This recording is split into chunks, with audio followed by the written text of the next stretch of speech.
जय हिंद दोस्तों। MMS news 24 में मैं फरीद खान आपका स्वागत करता हूं।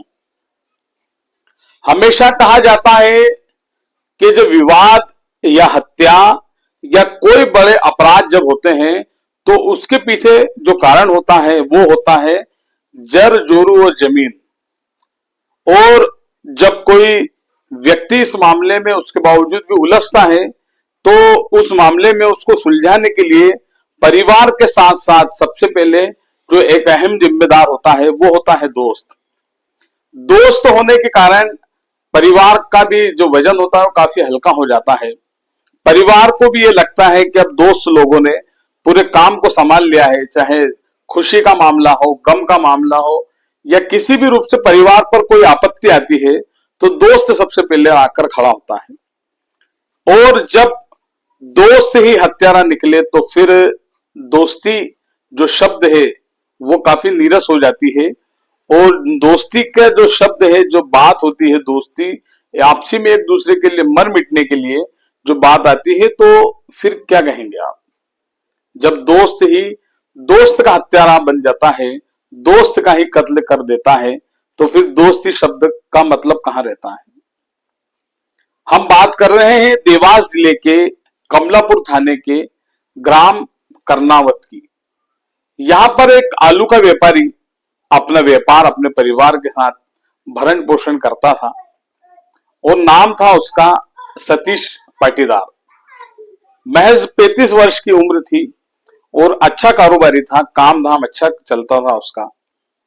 और इसी बीच उसका एक दो पुराना दोस्त था, नाम था जितेंद्र पाटीदार। ये भी 35 वर्ष का, बचपन के दोस्त, घर पास पास में आस पास में रहने के बावजूद भी उनकी घनिष्ठता और मित्रता काफी गहरी थी। और मित्रता घनिष्ठता उनके आपसी तालमेल की लोग मिसाल भी देते थे। और इसी बीच किसी विवाद को लेकर बताते हैं कि जर जोरू जमीन, किसी भी विवाद को लेकर यहां पर बात गहरी होती गई और बात इतनी गहरी हुई कि साल 2026 का पहला दिन था और उसी दिन कमलापुर थाने में पुलिस को सूचना मिली कि यहां पर एक युवक की लाश पड़ी हुई है जंगल में। जंगल में लाश देखना था, पुलिस का मौके पर पहुंचना था। वहां पर मोबाइल भी पड़ा हुआ था और जो मृतक था सतीश, वो भी पड़ा हुआ था। पुलिस ने सतीश की जो लाश थी उस लाश को उठाया, उसको पीएम के लिए पहुंचाया। उसके जो घर वाले हैं उनको सूचना दी। घर वाले रो रहे थे, बिलक रहे थे। और साथ ही साथ इस मामले में सबसे बड़ी जो बात सामने निकल कर आई, जो मृतक का जो दोस्त था और हत्यारा भी, उस हत्यारे ने भी पुलिस के साथ वहां पर मौजूद रहकर पुलिस से इस तरीके से, वहां पर लोगों से इस तरीके से बात कर रहा था कि किसी को शक ना हो कि सतीश का जो हत्यारा है वो है जितेंद्र। लोगों को शक नहीं हुआ, पुलिस को भी आप तुरंत इस तरीके से शक नहीं हुआ कि कोई यहां पर मौजूद रहने वाला व्यक्ति ही हत्यारा हो। लेकिन पुलिस ने इस मामले में जब धीरे धीरे गहनता के साथ पूछताछ की, यहां पर जो जिस जगह पर वो मृतक पाया गया वहां के सीसीटीवी फुटेज खंगाले गए, अन्य जो साक्ष्य थे वो सभी वहां पर जांच पड़ताल की, साक्ष्यों के आधार पर जब पुलिस ने जब चौंकाने वाला खुलासा किया तो सभी सन्न रह गए। गांव में भी तुरंत खबर लग गई थी कि इस मामले में सतीश का हत्यारा कौन है। पुलिस ने इस मामले में, इसके जो पूरे घटनाक्रम के मामले में पुलिस ने जब जिसे गिरफ्तार किया वो उसका ही दोस्त जितेंद्र था।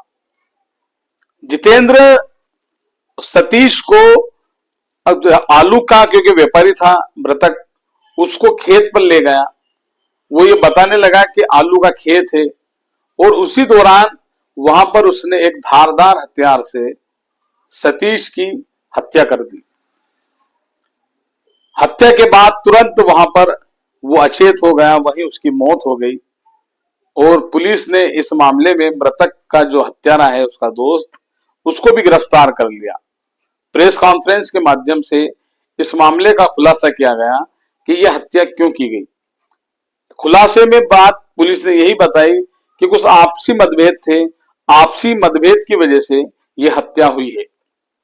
लेकिन क्या सवाल यह उठ रहा है कि क्या इतने बड़े जो दोस्ती की आपसी में एक कसम खाते हैं, किसी दोस्त ने दोस्त पर कुर्बान होने की बातें आम कही जाती है, लेकिन क्या कोई दोस्त अपने दोस्त को इस बहरेमे से मारेगा? क्या उसे ले जाकर भरोसे के साथ उसे ले जाकर उसकी जीवन लीला समाप्त कर देगा? इस मामले में पुलिस छानबीन भी कर रही है। पुलिस ने हालांकि इस मामले में अभी पुलिस ने खुलासा यह किया है कि यह मृतक का हत्यारा है, सतीश का हत्यारा जितेंद्र है। पुलिस इस मामले की अभी छानबीन कर रही है और भी बहुत कुछ इस मामले में खुलासा हो सकता है। पुलिस इस मामले की छानबीन में लगी हुई है, लेकिन सच्चाई जो सामने आई है वो यही आई है कि दोस्ती का यहाँ पर कत्ल हुआ है, कत्ल हुआ है, कत्ल हुआ है। नमस्कार।